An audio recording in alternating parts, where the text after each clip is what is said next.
Frank Sinatra died in 1998. Last week, I listened to him sing Anti-Hero by Taylor Swift.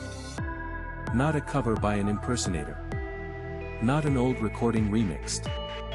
Frank Sinatra, singing a song written 24 years after his death. And here is what disturbed me.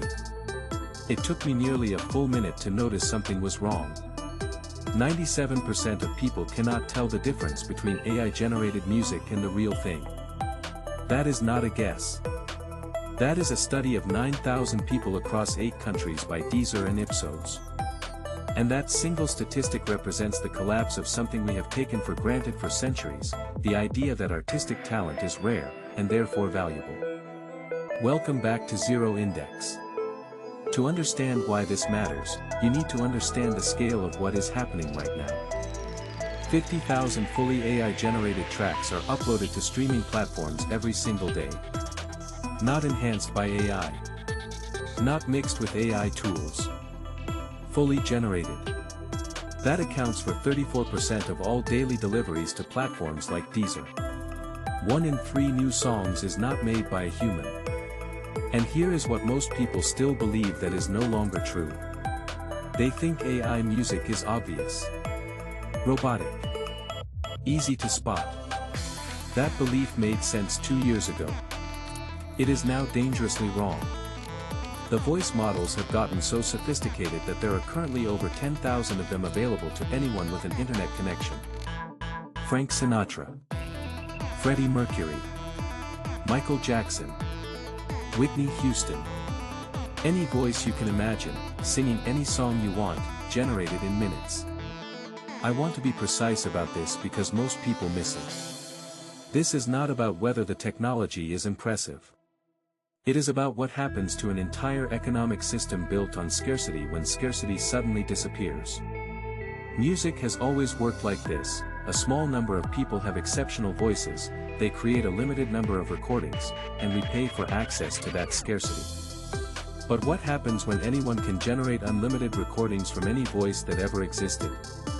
There is a third dynamic at play here that took me weeks to fully understand, and I will come back to it because it changes everything else I am about to tell you. In February of this year, something unusual happened. Over 1,000 artists including Annie Lennox and members of Radiohead released an album together. It was called Is This What We Want? But here is the strange part. The album contained no music. Just the sounds of empty recording studios. Silence where songs should be. It was a protest against UK government plans that would allow AI companies to use copyrighted content without consent. Think about that for a moment. The most powerful statement these artists could make about the future of music was the absence of music. They were showing us what they believe is coming. And the data suggests they might be right. A study by CISAC and PMP Strategy found that nearly 25% of creator revenues are at risk by 2028. We are talking about 4 billion euros. Not theoretical losses. Actual projected displacement of income from human artists to algorithmic systems. But here is where it gets complicated. 87% of artists now use AI somewhere in their workflow. Production. Mixing. Promotion. The tools have become so integrated that rejecting them entirely means falling behind. And the number of creators who say they will never use AI dropped from 29% in 2023 to just 18% in 2025.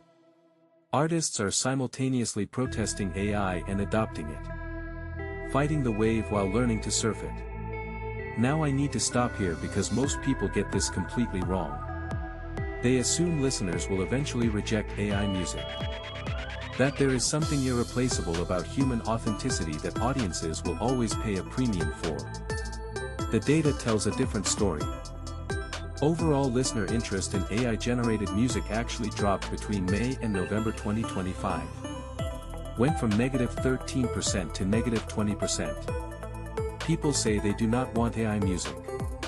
But remember that 97% accuracy problem. They cannot identify it.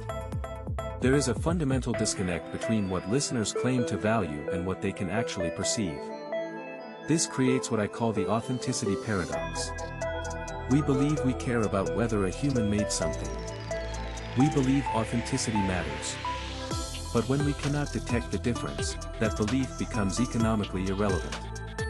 The premium we place on human creation only works if we can verify human creation. And we increasingly cannot. I tracked down some of the most popular AI covers online. Freddie Mercury singing Careless Whisper by George Michael. Michael Jackson performing Wake Me Up by Avicii. These are not obscure experiments. They have millions of views. And in the comments, the dominant reaction is not outrage or discomfort. It is wonder. People asking what if. People imagining collaborations that death made impossible. Here is the part that actually surprised me.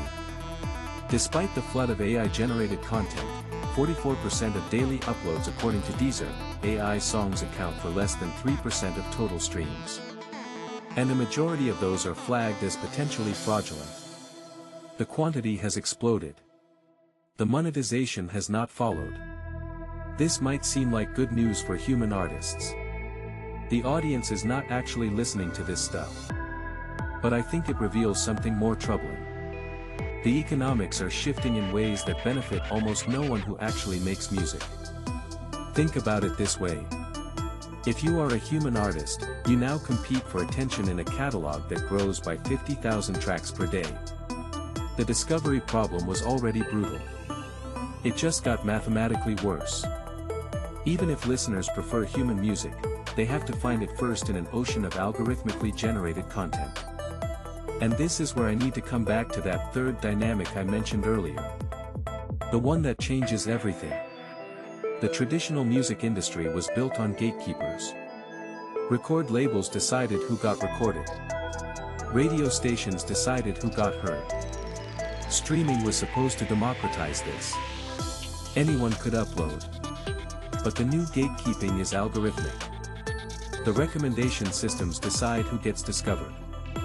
And here is the problem, those systems do not care whether you are human. They optimize for engagement metrics. If an AI-generated track keeps people listening, it gets promoted. The algorithm cannot tell the difference either. So we have moved from human gatekeepers who at least valued human creation to algorithmic gatekeepers that are authenticity blind. The scarcity that once protected artists, the limited number of voices, the limited recording capacity, the limited distribution channels, every single layer of that scarcity has been removed. I will be honest. I did not expect to find this when I started researching this topic. I thought this would be a story about technology threatening art. What I found is more subtle and more disturbing. This is a story about the end of a particular economic model that we mistook for a natural law. We assumed artistic talent would always be scarce. We assumed human voice and human creativity would always carry a premium. We assumed authenticity was detectable and therefore valuable. None of those assumptions hold anymore. And the most unsettling part is not the technology itself. It is how quickly we have adapted to it. 87% of artists using AI in their workflow. Millions of people happily watching dead singers perform new songs. The collapse of scarcity is not being resisted. It is being absorbed. So what does this mean for you? Not abstractly. Not philosophically. What does the death of artistic scarcity mean for how you think about creation, value, and what deserves your money and attention? Here is the question I keep coming back to. If you cannot tell whether something was made by a human, does it matter that it was not? Most people answer yes instinctively. Of course it matters. But then I think about that Sinatra cover. I listened for a full minute before I questioned it. I enjoyed it. I felt something. Was that feeling fake because the voice was synthetic? I do not have a clean answer. I am not sure anyone does yet. What I know is this. The next time you hear a song and feel moved by it, you may never be certain whether a human being created that moment or whether an algorithm predicted what would move you and generated it on demand. And the difference between those two possibilities is either everything, or nothing at all. If that question interests you, subscribe. There is more coming.